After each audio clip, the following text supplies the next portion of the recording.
The public school is one of the great British institutions. This is one of the best known, Rugby School in Warwickshire, in the heart of the English Midlands. Rugby School was founded in 1567 and aims to provide its pupils with the highest standard of education. We call them independent schools now because they're not public at all, they're actually private. But it's a fee-paying school and one which provides a whole range of facilities for boys and girls. What age do the pupils start here? Here it's at 11, but only two small classes for day pupils at 11 and 12. The main entry is at 13. And where do they come from? From all over Britain, and certainly quite a few from abroad. About 11% come from overseas.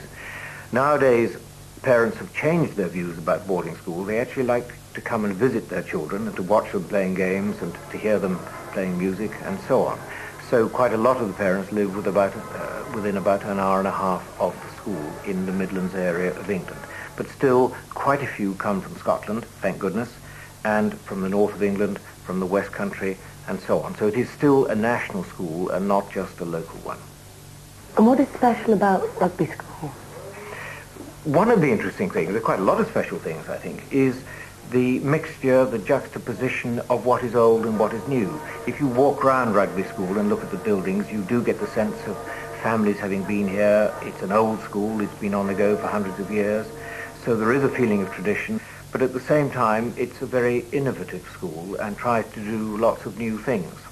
The facilities are exceptional and the tradition gives the whole school a sense of community and a real atmosphere. I like the way that you live with people in your year for 5 years and you get to be really good friends with them, and then after you finished here, maybe go to university with them. So how many days a week do you have school? 6 days. We have a full day on Monday, we have half day on Tuesday, full day Wednesday, half day Thursday, full day Friday, and then half a day on Saturday. And then Sunday's free time. We have chapel in the morning, but that's about it. The days are very long and you have lessons 6 days a week, which is hard work, but in general, I really enjoy it. My dormitory's through here. We have 8 people sleeping here. This is my bed here, and my wardrobe there. Got some drawers here to keep my clothes in. Things like that. Shoes can go in here. And about 10, we've got to be up here by about 9:45. And at 10, a senior boy comes up and turns off the lights. He sleeps over there. He comes up at about 11 o'clock. In fact, he just joins in with the fun. It's a really great atmosphere in the dorm. This is the language lab where we can record some of our own conversations, watch videos in different language. We can use the computers to type in other languages, write essays, watch TV from different countries. You can learn a whole variety of languages: Russian, German, Latin. Basically any language that you'd like to learn, you can learn it here.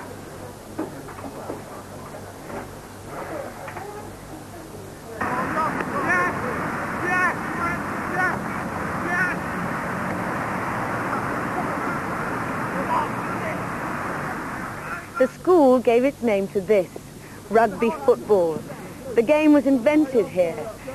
During a game of football in 1823, a pupil called William Webb Ellis ran with the ball instead of kicking it. Such initiative is encouraged in pupils today. William Webb Ellis in 1823 took the ball in his arms, and in those days you weren't allowed to do that.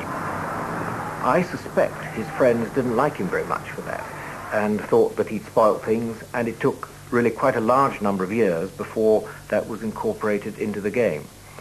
But I also think it says quite a lot about the rugby boy and now the rugby girl, that you need a little bit of rebellion in you, and every so often it's good to have someone who actually does things differently.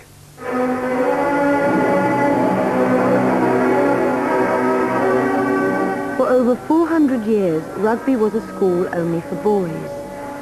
In 1976, rugby opened its doors to girls, but only in the sixth form. 1993 saw a big change, with girls joining throughout the school. Now, 210 of the school's 710 pupils are girls. Although there are fewer girls than boys, there aren't any major difficulties. I think the one problem is sport. Because rugby was invented here, the boys are very proud of their sports and girls' sport tend to be pushed into the background. But apart from that, we're treated equally. What do you think are the benefits of being at rugby? Well, there are very good facilities here. Every aspect of the academic life is catered for. There's a new library's just been opened. We've got a sports centre, gym, a drama studio, music facilities. So there's never any time to be bored. There's always something you can go off and do. And also in a boarding school, the friendships you make are very close as well. So I think that's enjoyable too. So you have a special role in the school. Can you explain what that is? Well, I'm head of Dean House, which is one of the girls' houses, and that means that on an administration level I have to help with the running of the house. I have to work with my housemaster and mistress to give certain people certain jobs they have to do in the house. But I also have to get to know the girls quite well so I can help them with small problems they might have and tell the housemaster and mistress how everyone is getting on in the school. I usually get up about 7:30. We have breakfast at 8, and then on Tuesdays, Thursdays, Fridays and Saturdays we have to go to chapel at 8:30, so I have to gather everyone up and usher them into the chapel where we have a short service before the lessons. Do you feel that you get enough free time? Yes, I think that a good thing about being at this school is you can decide how much you do. They do have the facilities, but you don't have to use them. So you can decide what you do and how much free time you have. I think if we were given more free time, we'd find out that we were pretty bored if we were given too much. So I think we do have enough free time, yes. Does the school only aim for academic excellence? Not at all. That's at the centre of what one does, and I think for a member of the teaching staff, the most important thing is to get the teaching right, and everything else stems from that.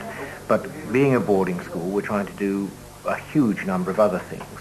And ironically, the universities now tend to look more at the academic side of things, but the next stage, employment, thank goodness, goes back to the other qualities of all-round excellence, of being able to do several things, of being able to see things through and plan things through to the end, leadership, teamwork, all that kind of thing. These are very important qualities, and employers, thank goodness, start to look at that. Universities are not so interested, but we care a lot about all the other things that happen outside the classroom.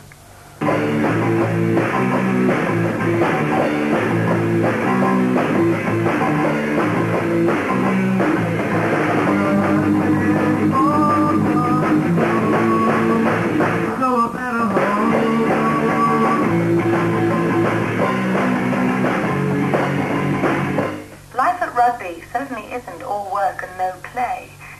There's a surprising range of activities outside of the classroom, from rock bands and scuba diving to making television programs in the school's media centre. Many old rugbyans, as the school's former pupils are known, have gone on to fame and fortune. Lewis Carroll, the author of Alice in Wonderland, was at rugby. Other famous pupils include the poet Rupert Brooke and Neville Chamberlain, who was the British Prime Minister at the beginning of the Second World War. So what do you hope to do after you leave rugby? After I leave rugby, I think I've decided on the media. I mean, I know what I'm going to do for A-levels. I think I'll do English, French and Spanish, and maybe study English at university. What do you hope to do when you leave rugby?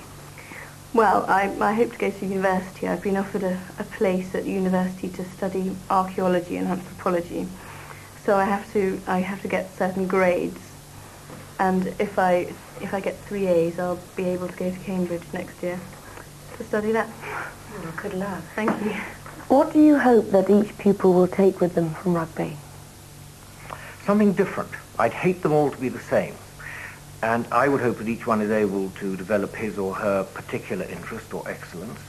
I'd want them, first of all, to be able to work hard. The habit here is academic work. When they go on to be bankers, vets, farmers, whatever it might be, they must work hard at that particular discipline. I would like them to have a sense of fun, and I believe that school ought to be fun. If they're here for 5 years and haven't enjoyed those 5 years, there's something wrong. And I would like them also to have just a tiny sense, I say tiny because obviously one wouldn't survive if it was too great, a tiny sense of rebellion.